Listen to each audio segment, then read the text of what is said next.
Welcome to the second semester of Algebra 2, and thank you for joining me for our flipped classroom videos. Now, for those of you who are new to this, are new to my class, I'd like to go over just a couple things to help you be the best student you can be when you're taking notes via these videos. Now, the first thing I want to point out is to make sure that you have your note packet in front of you, okay? The point of watching these videos is you are taking the notes along with me, not just watching these videos, but you need to interact with it. You need to make sure that you're taking the notes. So that also means not only having your note packet out, but also having something to write with, okay? Don't start these videos unless you have a writing utensil and the packet in front of you so you are properly taking the notes with me. The next thing I want to point out is make sure to have a calculator with you. Again, simply watching me do these problems won't be as beneficial for you as you following along with me doing the work, because a lot of this is calculator technique. And if you don't know how to use a calculator to solve these problems, you're really going to struggle when you try this on your own without me. So again, the three things I want out in front of you whenever you're watching these videos.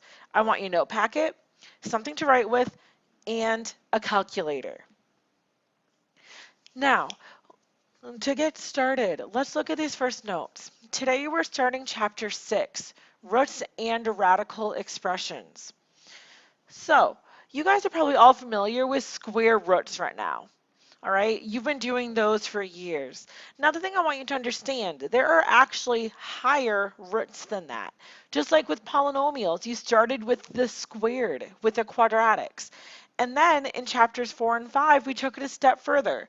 We showed you that there are cubed functions, quartic functions, quintic functions. Well, the same thing actually holds true with roots. Okay? So, let's take the number 5 to try to understand this concept. So 5 squared, you guys all know, 25. 5 cubed is 125. 5 to the 4th power, 625. So you understand taking powers of a number. But now I want to show you that there's a flip side of that. All of those roots I was just mentioning, well, you can take those roots for every power. So you know the squared, the opposite of that is the square root. So if 5 squared is 25, that means that the square root of 25 will give you that 5 back. Well, the same holds true for higher powers. So 5 cubed is 125. Well, that means the cube root of 125 will give you back that number 5. 5 to the 4th is 625. Well, again, you take the 4th root of 625, that's going to give you the 5 back. All right, now, there is a little vocabulary that I do need you to understand when we're discussing this section. So vocabulary I'm going to be using a lot throughout this chapter. So first of all, the radical sign. You guys all know what the radical sign looks like. All right, the radical sign is that little thing itself. All right? Now, one of the important terms that we're going to be using is the index. All right, I'm going to use that term a lot. Sometimes instead of referencing the index, I'm just going to reference n. Okay, though those are the same thing. N is representative of the index. All it means is that is kind of the power of the radical. So if you're taking a cube root, that has an index of 3. If you're taking a 4th root, that has an index of 4. So then the index is merely discussing the power of the root. And then the radicand, that's just going to be the number that is inside the root, okay? So the insides of the radical. So a key concept of the nth root, okay? So when n is odd, it's when you're taking a cube root, a 5th root, a 7th root, which I'll never make you do, but it's out there. When you're taking all of those odd roots, you are only getting one real nth root. Okay? It's actually going to only produce a single number, just one real number. All right, now, but when n is even, that's a different story. Remember in chapter 4 and in chapter 5, when you would take the square root of something, when you take the square root of a number, you actually end up getting two solutions, okay? The positive and the negative. So when n is even, you are getting 2 real nth roots. So again, that's for even ones. So when you have a squared, a 4th root, a 6th root, anything like that, you're getting 2 of them. All right, so the positive root is called the principal root. That's the one more often than not people are more interested in. And we're going to have a conversation with why the principal root, why you need to understand that vocabulary. However, just know there are 2 roots, all right? So let's take a look at what this means, shall we? So this is where you need to have your calculator in front of you because we're going to be doing some calculations here. Now, I apologize, in your packet, this printed off the page a little bit, so you may have to fill in some of these words. I think it cut out after the word solution, so you might have to write this part in yourself. When the index or the degree of the root is odd, you only have one solution to the root, the answer that the calculator will give you. All right, so let's do a little practicing, shall we? So, cube root. How do we find a cubed root? Well, if you go into math, okay, the math function, you can see a 3 with a square root there, okay? That is how you take the cube root of a number, all right? So, cube root of 0.008, so 0.008. Type that into the calculator, and what does it give you? Well, you should be getting the number 0.2. And again, because we're dealing with odd, that is really the only real solution. Cube root of -1,000. So again, go back into math, find that cubed root symbol again, and -1,000, you should get -10. And the cubed root of 1/27. So math, cubed root, 1/27. Now this time your calculator is going to spit back at you 0.33333 repeating. Now I've shown a lot of you this trick, but I don't really like decimals like that go on forever. So if you go into math again, that first command, arrow function or fraction, that means 2 fraction. If you take that, hit enter again, it'll turn that into 1/3 for you.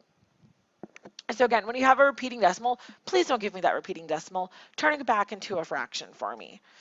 So that should just give you 1/3.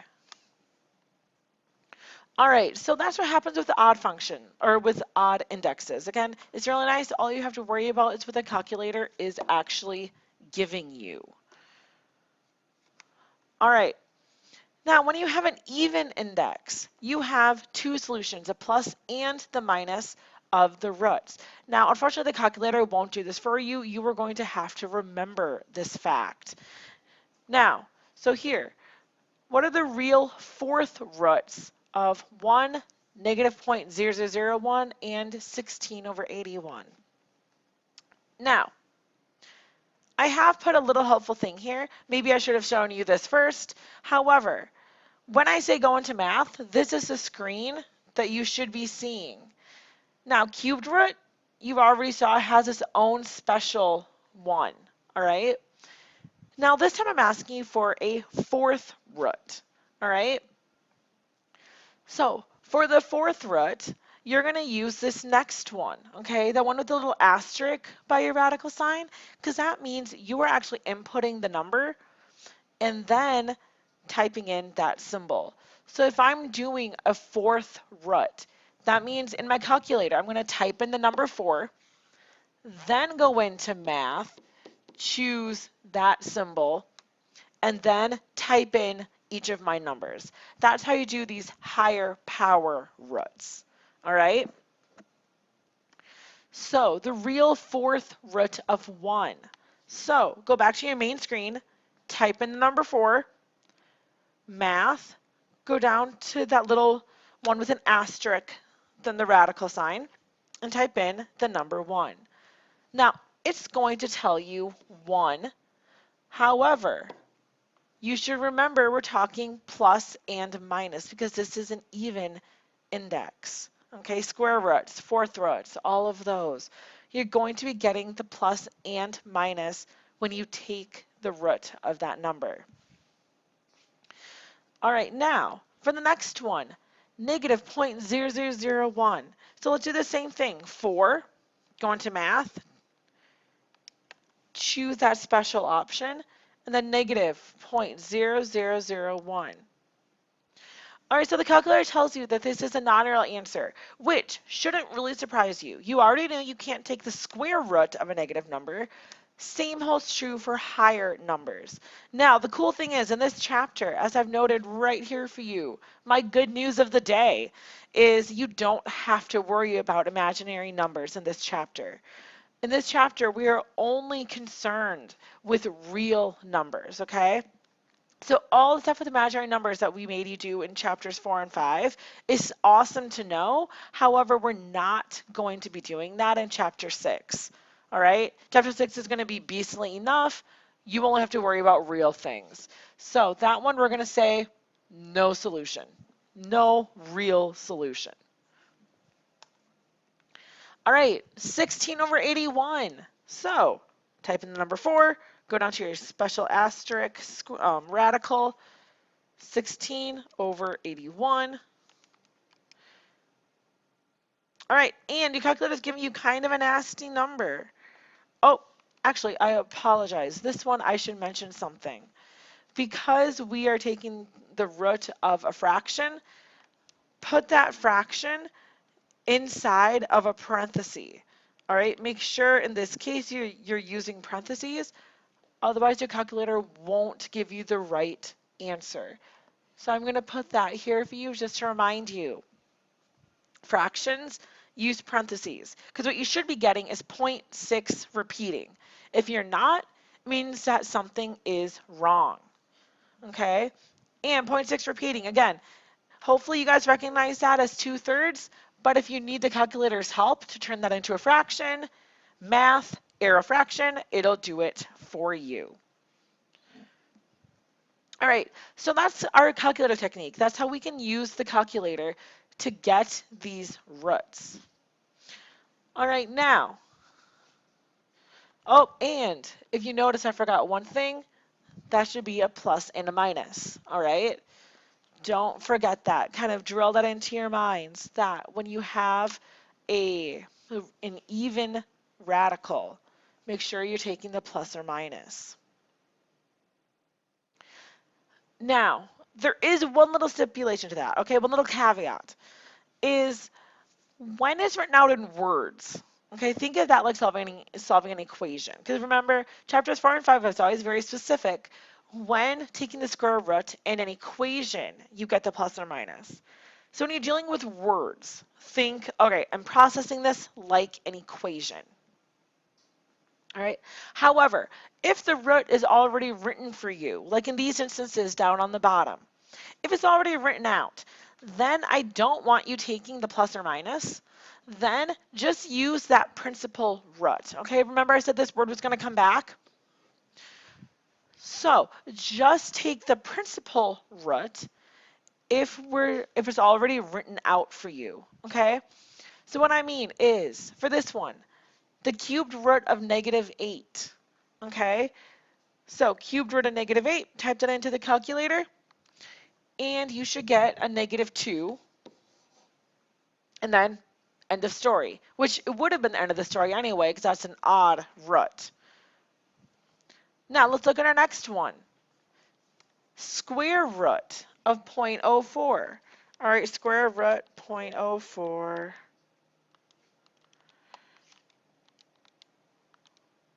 is 0.2. And then notice, it has that negative out front. All right, so that means put that negative there, and that's what I'm looking for, okay? Even though it's a square root, we're not taking the plus or minus, we're taking the principal root, unless there happens to be that negative out there already. That's the only time we include a sign with it, all right? This next one, the fourth root of -1. Now here, if you think about it, you don't even have to calculate this, do you? Because the fourth root of -1, Well, that's going to be a non-real answer. There's no real solution there. And again, in this instance, that's all we have to worry about. All right, and the last one, the square root of -2 squared. Well, now here's an interesting one, okay? So normally you think, oh, there's a negative side of square root. I can't really do that. However, the cool thing about this one is what is -2 squared? Well, -2 squared is the number 4. Deal with that parenthesis first, okay? So -2 squared gives you the number 4, and when you square root 4, you get the number 2. And again, because it was already written out for you, you can't or you don't need to take the plus or minus. You just take the principal root. Just leave it as 2 unless there's a sign out front of the radical. Then that's a different story. All right, so thank you for joining me for this first video. I hope you enjoy your first flipped classroom experience for our new viewers. Now that this video is over, now what we're going to do is we're going to work on our practice work that pairs with this video. So again, please make sure you have everything written down, and then we are going to begin our practice work.